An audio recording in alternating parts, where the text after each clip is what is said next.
መጀመሪያ ወደ ሱዳን ኤምባሲ ሄዳችሁ ሱዳን የመግቢያ ቪዛ ታወጣላችሁ። ከዚያ በጎንደር በመተማ በኩል ወደ ሱዳን ትገሰግሳላችሁ። የሱዳን ሕዝብ ጥሩ ነው፣ ለስደተኞች ይራራል ይላሉ ጣሊያን የገቡት ብዙዎቹ ኢትዮጵያውያን ስደተኞች። እዚያ የታወቁ ሁለት አሸጋጋሪዎች አሉ። በአካል አታገኟቸውም። ስልካቸውን ከሀገር ሳትወጡ ይዛችሁ መሄድ አለባችሁ። አለበለዚያማ ጣሊያን የገባ ሰው ሊነግራችሁ ይገባል።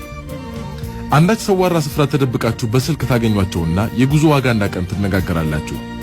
እነርሱም ገንዘቡን ይዛችሁ የምትመጡበትን ቦታና ቀን ይነግሯችኋል። በተባላችሁበት ሌሊት ቦታው ስትደርሱ እንደናንተ በቀጠሮ የመጡ ሌሎች ስደተኞችን ጨምረው በጭነት መኪና ወደ ሊቢያ ድንበር ትወሰዳላችሁ። ጉዞ ሌሊት ነው፣ ያውም አብዛኛው በእግር ጥቂት ደግሞ በመኪና ስለሆነ ከ20 ቀን እስከ 1 ወር ይፈጃል። ሊቢያ ድንበር ስትደርሱ የሱዳን አሸጋጋሪዎች ለሊቢያ አሸጋጋሪዎች ያስረክቧችኋል። ዋጋ ተነጋግራችሁ አሁንም ጉዞ ትጀምራላችሁ። ግማሹን በእግር ግማሹን በፒካፕ መኪና። ደረቅ ዳቦና ውሃ ይሰጣችኋል። መንገድ ላይ የሚሞቱ ልጆች ይኖራሉ። አሸዋውም ማሰማስ አድርጎ በመቅበር ጉዞ መቀጠል ነው። በእግር ወይም በመኪና ስትጓዝ በእንጨት የመስቀል ምልክት የተሰራበት ነገር ካየ እዚያ ቦታ አንድ አበሻ ስደተኛ ተቀብሯል ማለት ነው ብሎኛል ጣሊያን ያገኘሁት ልጅ። ሰው ከታመመ እንደ በሽታው መጠነኛ ከሆነ በድጋፍ ይሄዳል። ከባድ ከሆነ ግን ቁርጦ ገና ያስፈልገዋል። ከቡድኑ ከተቆረጠ ችግር ስለሚያጋጥመ አንዳንዱ ትቶ ይሄዳል። ብዙ ጊዜ ግን የቂርቆስ ልጆች ይተዛዘናሉ። እንዲያውም ከቂርቆስ ልጅ ጋር አብረው ቢሰደዱ ቢያገኝም ያበላል ቢያጣም ያዝናል ሆዱ ተብሎ ተዘፍኖላቸዋል ላለኝ ሮም ያገኘሁት የአዲስ አበባው የቂርቆስ ልጅ። አዲስ አበባ ስለ ቂርቆስ ሰፈር ልጆች አያሌ አስገራሚና አስቂ ነገሮች ይሰማ ነበር። እዚህ ጣሊያን ደግሞ አገር ጉድ የሚያሰኝ ገድላቸውን መስማት ጀምሬያለሁ። ሊቢያ ስትገቡ የተቀበሏቸው አሸጋጋሪዎች ከትሪፖሊ አጠገብ የገጠር መንደር ውስጥ በተሰራ አዳራሽ አስገብተዋችሁ ይጠፋሉ። ከዚያ ሌሎች አሸጋጋሪዎች ደግሞ ይመጡና ትሪፖሊ ሩቅ ስለሆነ እንድንወስዳቸው $100 ክፈሉ ይሏቸዋል። ታዲያ የቂርቆስ ልጆች ምን አደረጉ መስላችሁ? የተወሰኑት ልጆች ሌሊት ተደብቀው ይወጡና እግራቸው ወደ አመራቸው ሲጓዙ ለካስ ትሪፖሊ ማለት ቅርብ ነው። ተመልሰው ይመጡና ሌሎች ልጆችን ነፃ ያወጣቸዋል። ከነሱ በኋላ ለሚመጡ ስደተኞች ደግሞ ግድግዳው ላይ በአማርኛ እንዲህ ብለው ይጽፋሉ፣ እንዳትሸወዱ ትሪፖሊ ቅርብ ነው፣ ብር ስጡን ቢሏችሁ አትስጡ፣ በዚህ አድርጋችሁ ጥፉ። ይሄ ማስታወቂያ አያሌ ስደተኞችን ታድጓቸዋል። አይ የቂርቆስ ልጆች ነፍስ ናቸው እኮ። ትሪፖሊ ገብታችሁ የመርከብ ወረፋ መጠበቅ ነው። ክፉ ፖሊሶች ካገኟችሁ በመኪና ጭነው እንደገና ወደ ሱዳን ድንበር ወስደው ያስሯቸዋል። እዚያ እስር ቤቱ በጣም አሰቃቂ ነው። እዚያም ቢሆን የቂርቆስ ልጆች ካሉ መከራው ይቀላል። ከእስር ቤቱ ለመውጣት የገንዘብ ጉቦ ያስፈልጋል። ያንን ደግሞ ለማግኘት ወይ አስቸጋሪ ሥራ መስራት ያለበለዚያም ደውሎ ከዘመድ ማስመጣት ያስፈልጋል። እዚያ እስር ቤት ብዙ ልጆችን ያስፈታ አንድ የቂርቆስ ልጅ ነበር። ሥራ ይወዳል። ሲጋራ፣ ብስኩትና ሳሙና እየሸጠ ይኖር ነበር። በዚያ እስር ቤት ብዙ ጊዜ የቆየው ሌሎችን ሲያስፈታ ገንዘቡ እያለቀበት ነው ይባላል። ሌሎች ደግሞ በሌላ ነገር ይተርቡታል። ልክ ከእስር ቤቱ ሊወጣ ሲል በር ላይ ሲደርስ ማለት ነው አንድ ሲጋራ አለህ የሚል ግዢ ሲመጣ ለርሱ ሊሸጥ ሲመለስ እዚያው ይቀራል። እኔውም አንድ ጊዜ ባጠር ዘሎ እንዲወጣ ሁሉ ነገር ተስተካክሎ ነበር አሉ። ከዛ ሊዘል አንድ እግሩን እንዳነሳ ከታች አንድ ሲጋራ ይኖርሃል ተመልሶ ወረደ ቀረ። በቤንጋዚ ወደብ አሻጋሪዎችና ተሻጋሪዎች አይገናኙ። 20 እና 30 ሰው እስኪሞላ የሚመዘገቡ ሰዎች አሉ።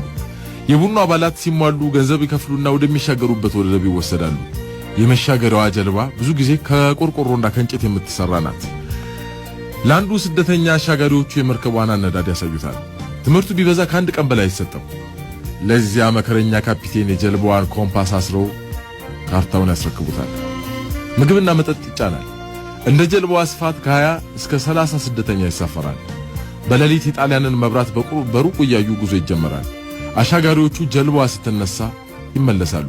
ከዚያ በኋላ እዳው የስደተኞቹ ነው። ጉዞ እስከ 17 ሰዓት ይፈጃል።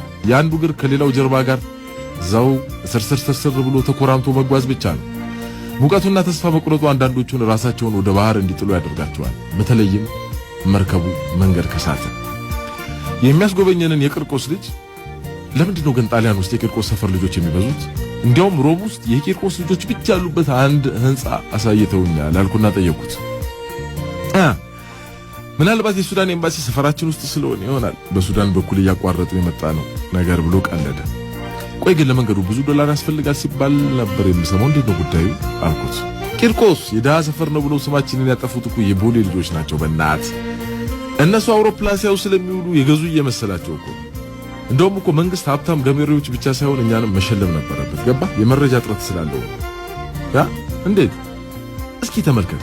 እኛ የቂርቆስ ልጆች የመንግስት እጅ ሳንጠብቅ አነስተኛ ጥቃቅን ምናምን ሳንል ራሳችንን በራሳችን ረድተን እዚህ መድረሳችን አያሸልምንም እንዴ? ሀብታም ገበሬዎች ራሳቸውን ቻሉ እንጂ የህዝብ ቁጥር እኮ አልቀነሱም። ገባ? እኛ ግን ራሳችንንም ቻልን፣ ከሀገር በመውጣታችን ደግሞ የህዝብ ቁጥር ቀነሰ። አየህ፣ ከዚህ በላይ ምን የሚያሸልም ነገር አለ? አየህ፣ እኛ እንደ ቦሌ ልጆች ጂኦግራፊን በቲቪ ሳይሆን በተግባር ነው የምንማረው። ገባ? ቀልደኛ ነበር። ደግሞ እኮ ይኸውልህ የአባቶቻችንን ደም የመለስን እኛ ብቻ ነን ቂርቆሶች። እንዴት? የምን ደም?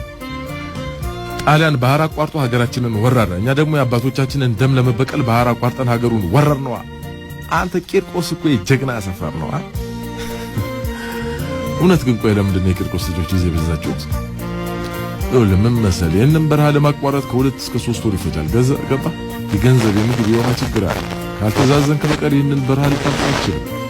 እኛ ደግሞ ከልጅነታችን ተዛዝነን መኖር ለምደናል። ስለዚህ የተደጋገፍክ መጓዝ ነው። ያው እንግዲህ ባህር ኃይልም አየር ኃይልም እየመጣ ይቀጥላል። እንዴ የቀድሞ ወታደሮችም ይመጣሉ እንዴ? አይ እነርሱ እንኳን አይደሉም። በአውሮፕላን ጣሊያን የገባው ስደተኛ አየር ኃይል ይባላል። በባህር የገባው ደግሞ ባህር ኃይል ይባላል። ታዲያ አየር ኃይሉ ባህር ኃይሉን ይንቀዋል። ገባ እንዴ? ለምን? ያው መከፋፈል ለምዶብን ነዋ። አታይም? መንገድ ላይ እንኳን ጉስቁል ያለ አበሻ ካዩ ሰላም አይሉም። ጣሊያኖች እንደሆኑ አየር ኃይልም ሆንክ ባህር ኃይልም ሆንክ ሚኒስትር አደርጉ። ሁሉም ያው ሲኞራ ቤት ነው የሚሰራው። እንዴ ሲኞራ ቤት ነው ማለት ሰው ቤት ተቀጥሮ ነው የሚሰራው ለማለት ፈልጌ። እዚያ ብዙ አበሻ እንደዚያ ነው የሚሰራው። ያውም ለሴቶች እንጂ ለወንዶች ስራ አይገኝም። ድድ ስታሰጣ መዋል ነው ባክ። ግን ምን ላይ የኖርክ ድድ ታሰጣለህ? እዚያ አበሻ ከድንኳን ሰባሪነት ወደ ህንጻ ሰባሪነት ተሸጋግሯል ባክ። እንዴት ነው? ያንን ሁሉ በረሃ አቋርጠ ባህር ሰንጥቀ ጣሊያን ስትገባ ምንም ነገር አታገኝም። ገባ? ከምግብ በቀር ቤት እንኳን የሚሰጥ የለም። ለተወሰነ ጊዜ መጠለያ ውስጥ ያስገቡና በኋላ ሰርተ ብላ ያሰናብቷል። ያን ጊዜ ችግር ውስጥ ትወድቃለህ። አበሻ ታዲያ ይሰባሰብና በልዩ ልዩ ምክንያት የተዘጋ ህንጻ ይሰልላል። የተወሰነ ጊዜ ሁኔታውን ታይታይና 20-30 ሆነ በሩን ሰብረ ትገባለህ። ከዚያ ክፍሎቹን መከፋፈል። የህንጻውን ቤት እናስ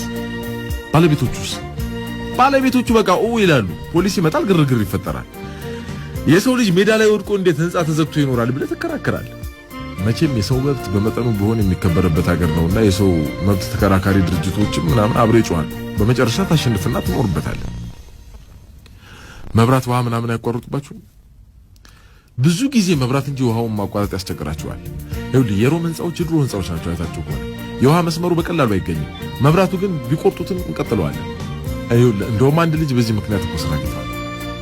መብራት በመቀጠል ታላስ ይኸውልህ የቤቱን መብራት ሲቆርጡበት በመንገድ ከሚያልፈው መብራት ሌሊት ቀጠለው። ፖሊሶቹ ሲመጡ ይበራል።